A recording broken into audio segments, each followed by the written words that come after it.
Hey everyone, and welcome to episode 3 of season 2 of the Arnivore Podcast. I am Sadie, I'm your hostess. We are currently recording in my living room. That's my vacuum. And someone's sleeping, so I'm not moving him because there is a house that is being built there's a house and then there was a lot, and the lot is being built on now, and the noise doesn't bug him, but the vibrations of the house being made drive him crazy. So if I can get him down during the day, this is how it happens. And yeah, so it goes. Plus, I've got a sleepy snoot here. This is Sassy. This is how she sleeps if Kachansky isn't there. This is her sasser spot. That's Jim Sasser spot. And that sound is her tail. No. I didn't mean to pay attention to you.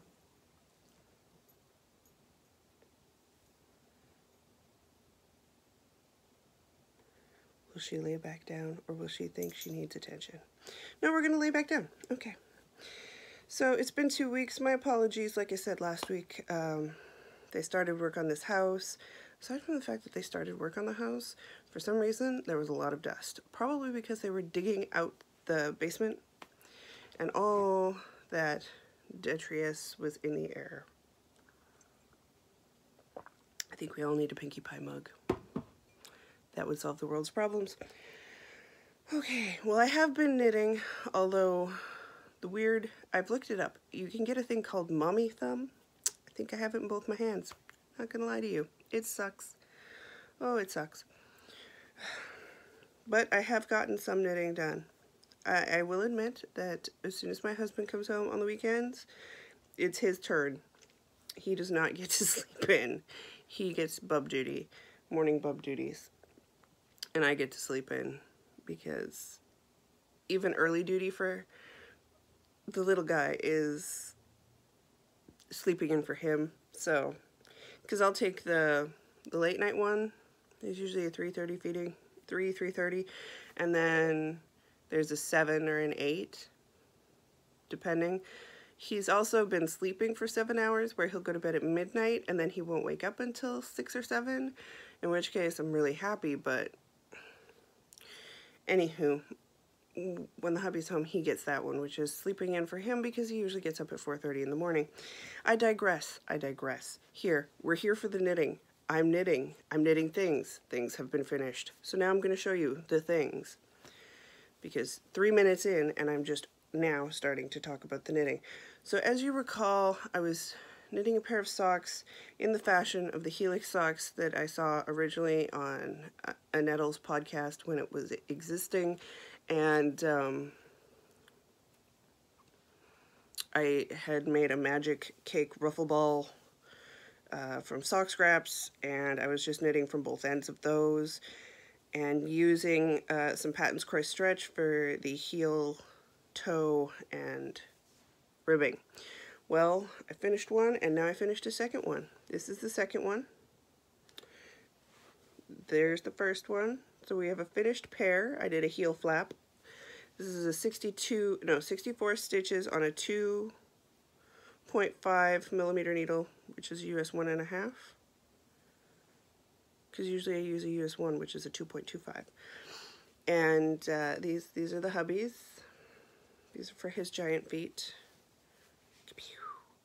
Now with the heel stretch and the toe stretch, you get quite a bit, so he likes that. He's sold on the stretch, which I'm not sold on, so I have to keep the rest of the ball so I can keep doing this for a few more pairs of socks for him.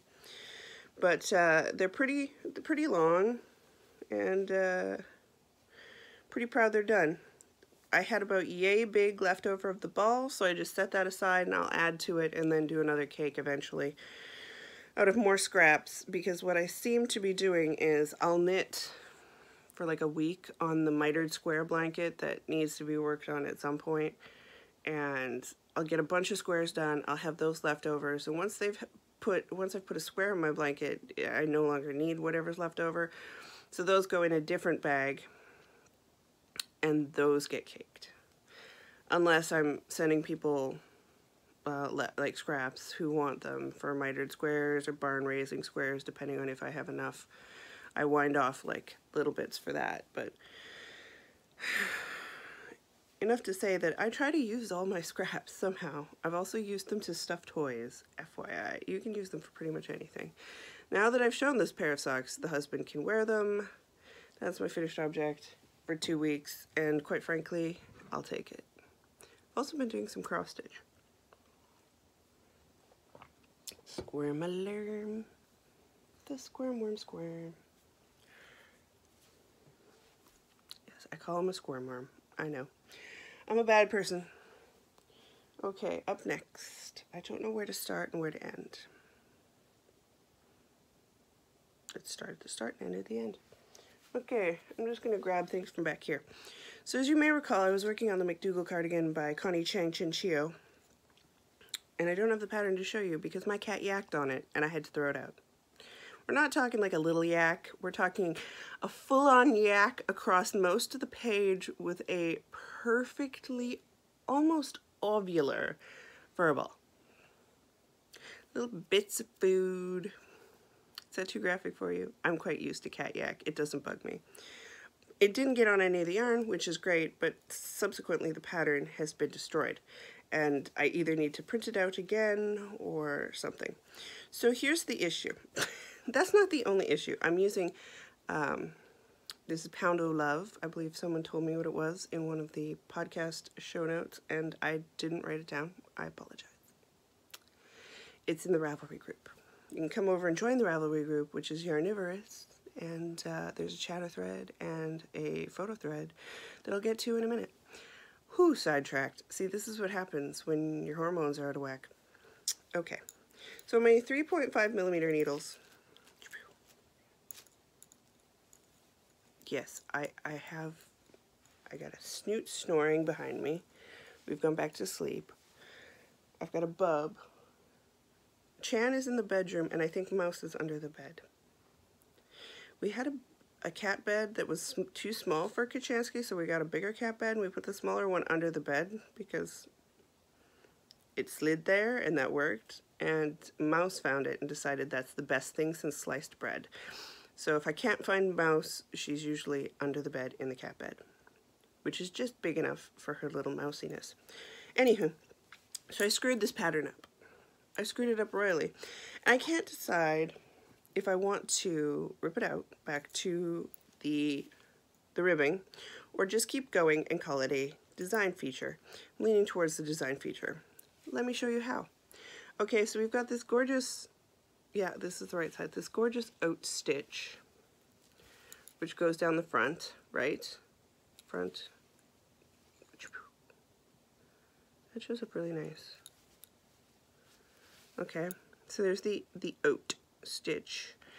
And then here's the front side. So here's where you divide for the arm hole bottom, right? Armhole bottom, right there, dividing. I'm just keeping knitting on the front side. You knit the front side, and then you knit the, I think you knit the other front side, and then you knit the back. Either way, this is not where we screwed up. I have done everything right except, oh, bubber. Sad dreams. We're fine. Except for, it's supposed to be stockinette. I misread the pattern.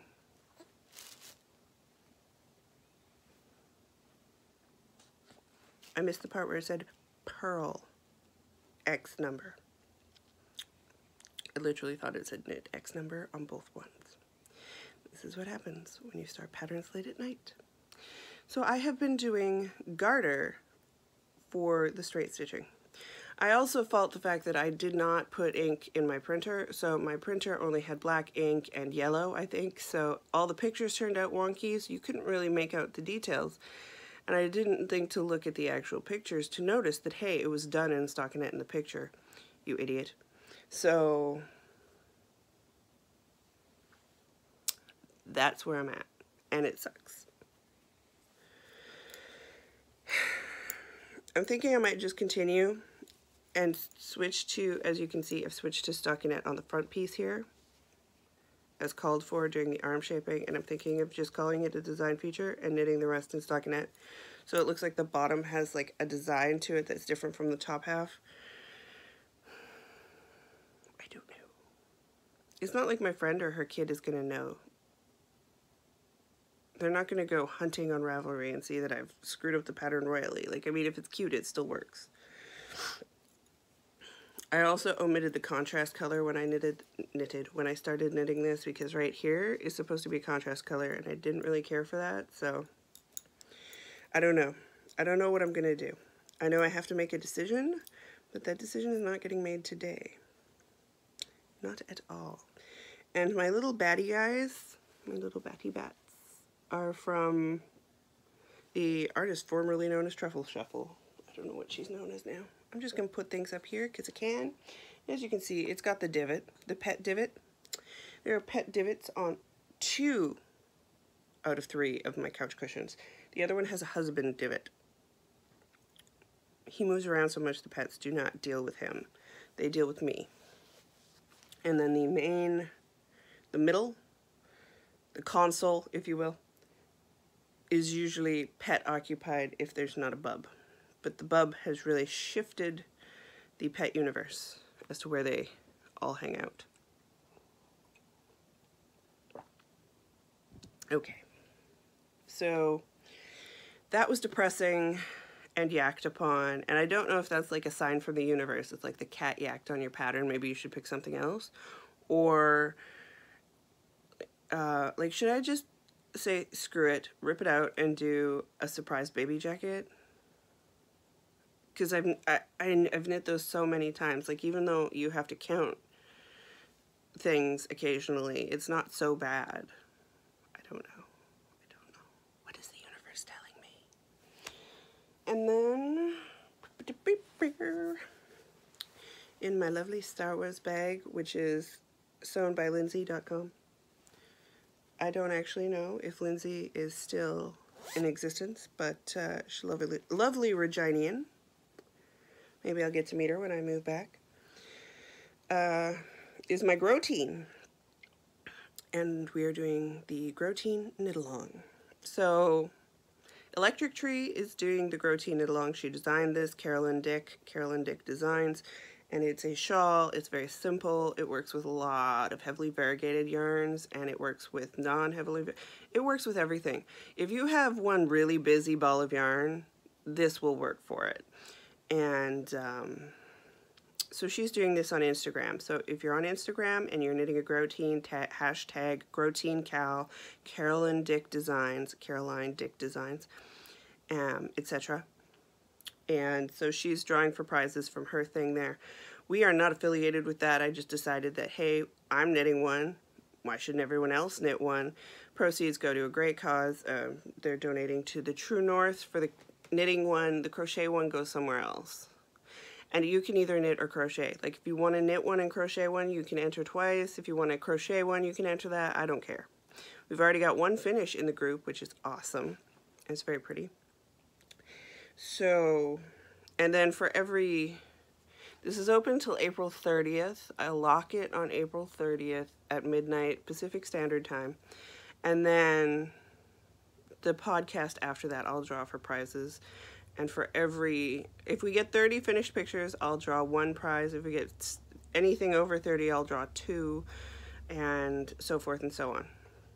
And then there's a chatter thread if you want to talk about what you're using. Mimi was in a VKN. She also won something, so that's awesome. And she posted what she's working on with Casbah Handmaiden. Handmaiden is lovely. And then Awilda is using some Knitter's Nightmare stash, and there's just, it's pretty. So if you want to talk about what you're using or post something and go, hey, do you think this will work? It's a great place to chitter chatter about it. Also, Handspun works great because I'm using Handspun. So let me show you. Anyway, I went down to a 5mm needle because I'm a loose knitter. And I'm okay with that. I'm liking what I'm getting. I think if I went up, it would be too airy for me. And I'm getting to the point, I have like 400 and change yards of this. So this is how much is left, which is not a lot in terms of hand spun. It's probably a sport. To be fair, it's not a fingering, it's a sport. And it's a fingering in some spots, it's a sport in some spots. This is not the best spun I've ever done. It's Nest Fiber Studio. I don't remember which colorway. It might be the Posy colorway. I know it's a silk blend, but I have gotten, mine is this wide so far, and it starts down here.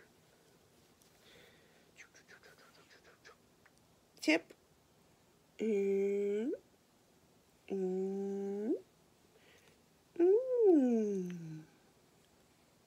I like the subtle striping that's happening here. There's a lot of gold.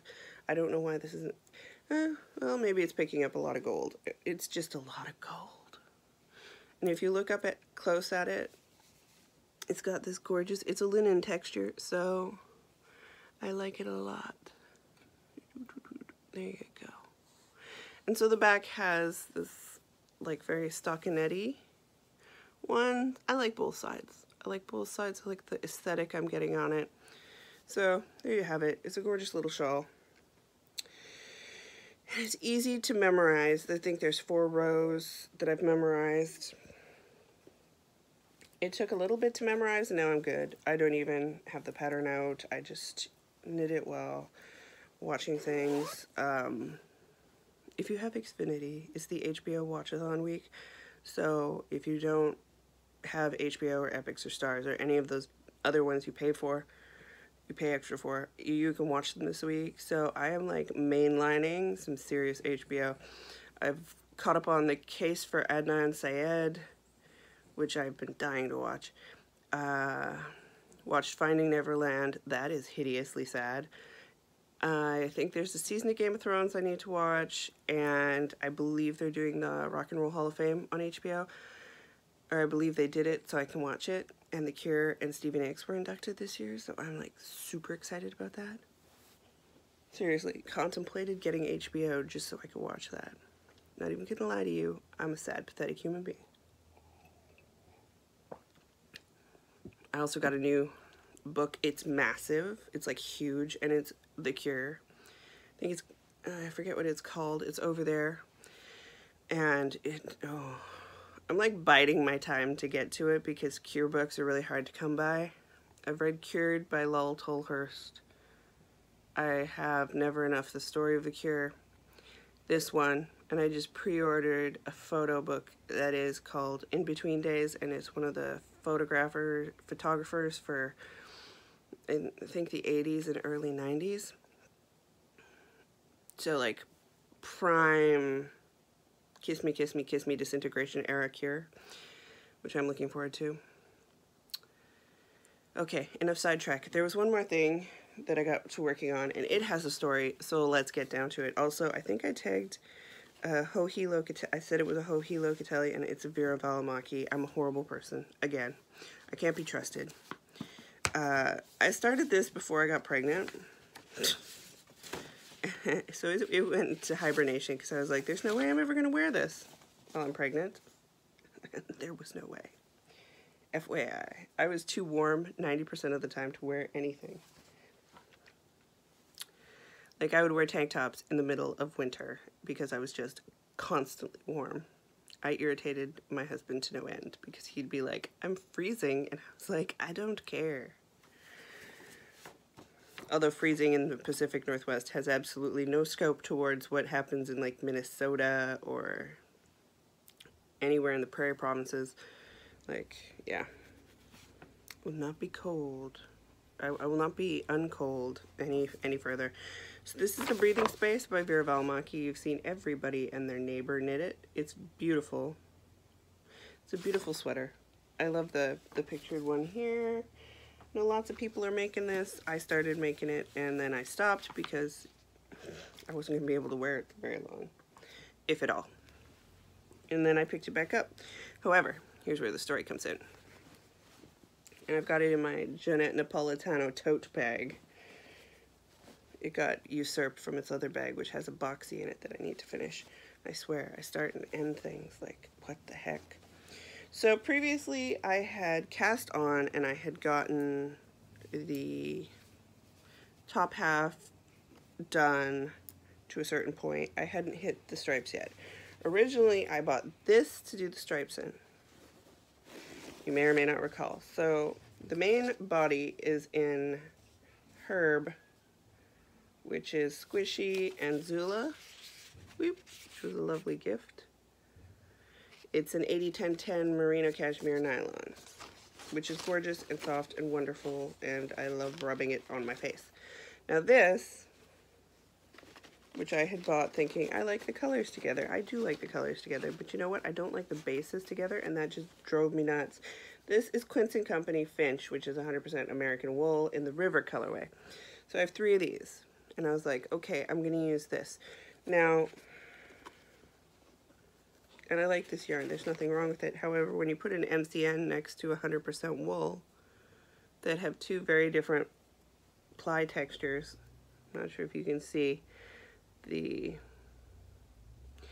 MCN is super bouncy and soft and delicious, and the 100% American wool is coming out more like if you have a 75-25 sock blend, those ones, like the sleeker ones, not the 80-20, but the 75-25. This is reading more like that. So it's sleeker. It's got a lot of bounce to it, which is nice, but it is a sleeker yarn, and it's less evenly plied. And I'm not decrying it or saying I don't love it. I do, but I think mixing the 2 bases together, because of how thin this is, it's gonna make it look weird. Like the stripes are not gonna be, like, there's gonna be a thick stripe and a thin stripe, just in terms of the bounce of the yarn. Now the MCN does have a very similar structure to an 80-20 superwash merino nylon.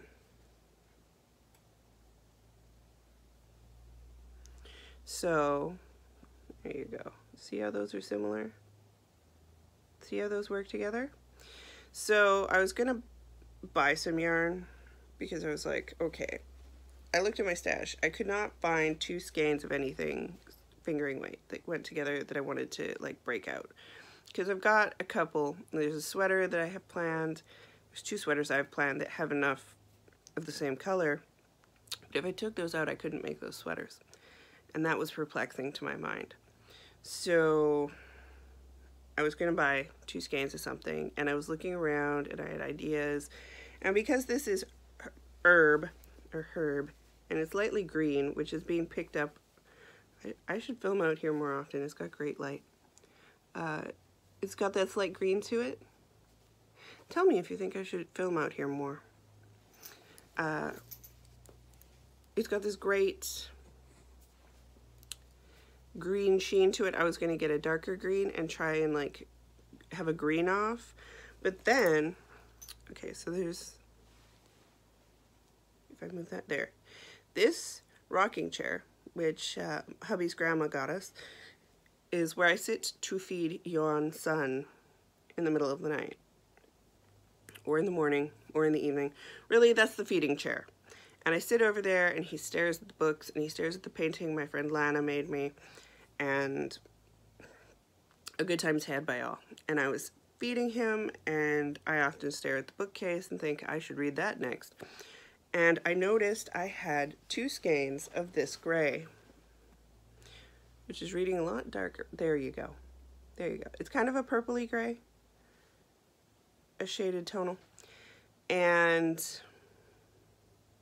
I believe this was the test skein for Gray Days, I think. Or maybe it was something else. I can't 100% remember what I was doing with it. But I know I thought, I don't know what I'm going to do with that yet. And I wasn't going to put it in the shop because there was just 2 skeins of it. And I figured I'll use this for something. And I stuck it in the bookshelf.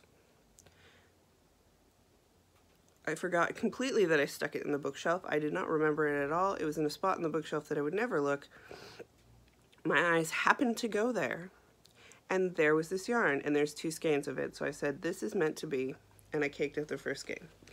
And it got horribly mangled, and I had to break it in half and spin off 2 different things, and it was a whole schmozzle. And I almost cried because of hormones. But I got one skein caked, and I said to myself, I will cake the other skein when the time comes. I will cake it when the time comes, because I am not dealing with the second skein today. Not today, Satan. And so I got the first skein done, and I started in on it. I had also been messaging with Tracy about it. I was like, I am going to need to get some. She's like, you could dye some. I was like, no, I can't. I have no base yarn, and I have no time. What time I do have, I find, to record this podcast and try and get things done around the house. And I did a lot yesterday, so I don't have as much to do today, so I can record for you. Yesterday was a whirlwind. Anywho, on my, these are on 3.5, which is what, US 4? US 4, 3.5 millimeter needles. These are my interchangeable Knit Pro Dreams. I has my breathing space. And so here is how the stripes are coming out, and I'm loving it. And because the bases are so close together, it's not jarring, like one isn't like fluffing out more than the other. So there's not a texture element you would get if you're using two different bases. Like, I mean, if that was my intention to get that texture, it would be fine, but it's not my intention to get that texture, so I'm much happier this way. And yeah, so I've started striping. I think I have like 2 more stripes, and then I get to separate for the arms, and I'm looking forward to that. I'm looking forward to separating for arms. So there you have it. That's the breathing space. Whee! Which has been picked back up out of hibernation. Because apparently, rather than cast something on or work on things I've already got going, I feel the need to do this. But I want it so bad that I was willing to deal with everything. However, now I need to pull out I should just do that now. Hold on. While we're sitting here, I have 3 balls of Finch, and they do not need to be in here. Yes, I should rehank them. Am I going to? Probably not. Does it matter? Some would say yes. I say no. I'm fine with it. Although it would be nice for something for the bub, I think. I like the color. I like the color. It's really pretty. And I have 3 skeins, which is, there's 221 yards, so 663? 663. That's enough to do something. I'll figure something out. So that's basically what I've been working on for 2 weeks, because I did say, as I have said, I was cross-stitching other things. And I've got some designs running around in my head I'm thinking about actually doing and putting down onto paper and, you know, doing. Because my life isn't chaotic enough, I need to add things. That's where I'm at. And lastly, we had some stash enhancement. This came in a box of stuff for the bub. My little starman.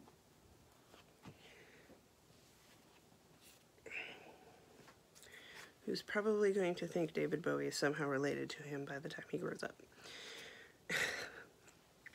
So we got a box of stuff for him from his grandparents, and his grandma sent me some yarn. So I have some yarn stash to add to the pile, and I'm thinking stripy sweater possibly. I got 2 skeins of this color. It's called Porter, and it's Euro sock, and it's gorgeous. It is reading differently than it. Maybe, there you go. It's kind of a purpley pinky mauviness, and it's got speckles throughout, and you know, there you go. There you go. That's what it looks like, and it's awesome. I love it. So 2 skeins of that, and I will show you why I think that with this would make a good stripy sweater. I got 2 skeins of Easy, which is a pale blue with flecks. There you go. They're running throughout. They're kind of hard to read on the camera, but like, can you not see these 2 together somehow? I can. They'd make good friends. what's the one? I don't know if it's fingering or if it's sport. The one that has the stripes going sideways. That would be nice in that. Then I have a skein of Fever Pitch, and you know I love me some grays. Like, this is grays, and then it's got pops of teal. Like, come on. This one's sexy skein of yarn is what I tells you.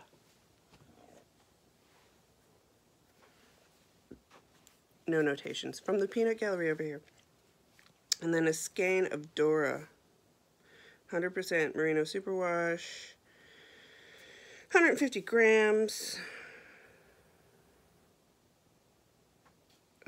So that's 574 yards. It's a Volumizah. This is gorgeous dark blue. So pretty. So pretty. So pretty. I'm a sucker for blues and purples. I always say I don't like jewel tones, but I am so full of it because I love blues and purples. So I want to do stuff with that, but I can't think of anything right now. Mostly I'm thinking I should finish that and I should finish that, and there's a bucket of my works in progresses just staring at me. There's one of those lay down and play mats like right in front of me, and then right behind it is my thing of works in progress. I need to get to those. There's actually the summer top I was making when I was pregnant, and it is not done. I should finish that because I could wear it this summer. And it would just be oversized. And it's supposed to be oversized anyways. That's not a big deal. That is everything I have to share with you. I know it's not as long as it could be, and it's been 2 weeks. I'm hoping to get back into the weekly schedule, but it seriously is not up to me at this point. It's up to Sassy. And Sassy don't play. If you're a Knitting the Grow teen with us, then come talk in the chatter thread. Come post your finished pictures. The chatter thread is where you can discuss and talk about everything, and the finished pictures is where you post a finished object, and then I'm just going to draw from those numbers. You do have to be a member of the group. That is literally my only caveat. Be a member of the group. And do join the group, as I'm going to start trying to do more knit-alongs and stuff like that. I think now that I'm moving away from being a personal business into just enjoying podcasting for fun again, and not like, hey, this is my business. It's going to be a little different. It's going to be a little nicer for me, easier for me. And the only thing I really have to do is figure out my timing. But hey, if we have to record in the living room with a bub sleeping next to me, it's not a big deal because there's great lighting and I can go anywhere. I will try and be back in a week. I hope everyone is enjoying their April, and I'm going to take one last moment here, just off the end. I'm sure everybody's turned off by now, but if you haven't, earlier this month marked the anniversary of the death of my niece. If you may recall, she killed herself, if that's the proper nomenclature. She died via suicide, and April is just generally a month now where I step back and go, okay. And I have my moments where I'm like really introspective about it all. Having come from a place of mental health, having been in that particular mindset in my teens, and being on antidepressants and anti-anxiety medications, I just want to take the opportunity to say that if you are struggling, there are people out there who can help you. Whether that be your friends, whether that be a professional, whether that be a cat or a dog. I know for me, my pets were key to maintaining my equilibrium, and they continue to be. That's why I have pets. I cannot be without pets, trust me. Just if you're feeling down, please do reach out. Please call a helpline, or seek out a family member or a friend that you can trust, that you feel safe with, because the alternative is a lot more painful than anything. don't really know that my thoughts make a lot of sense there, but, you know, just try to do what you can do and keep going, because, you know, well, you don't know, but just keep going. People tell you it gets better, whether, like, it does get better, but that's so cliche when you're down in it that I don't want to say that. But just keep going, because it's cliche. Because it's very cliche, but that doesn't make it untrue. And well, that is a sad note to end on. I do want to do that mental health announcement so that we can all, you know, take the time to check on your friends and make sure everybody's doing okay, because that's really what's going to keep us all safe and keep our heads unmuddled, is if we talk to each other and we check on each other and we make sure to get each other help and not be afraid to help and not stigmatize getting help and not making people rely on themselves only. You know, there are people around you who will help you. And on that very rambly note, I will try and be back next week. I make no guarantees. However, keep on chatting. I do check out the Grow Teen threads. I'm hitting love when I can, replying when I can, usually from my phone. So I am scoping out everything, and I will see everybody in a bit. Bye.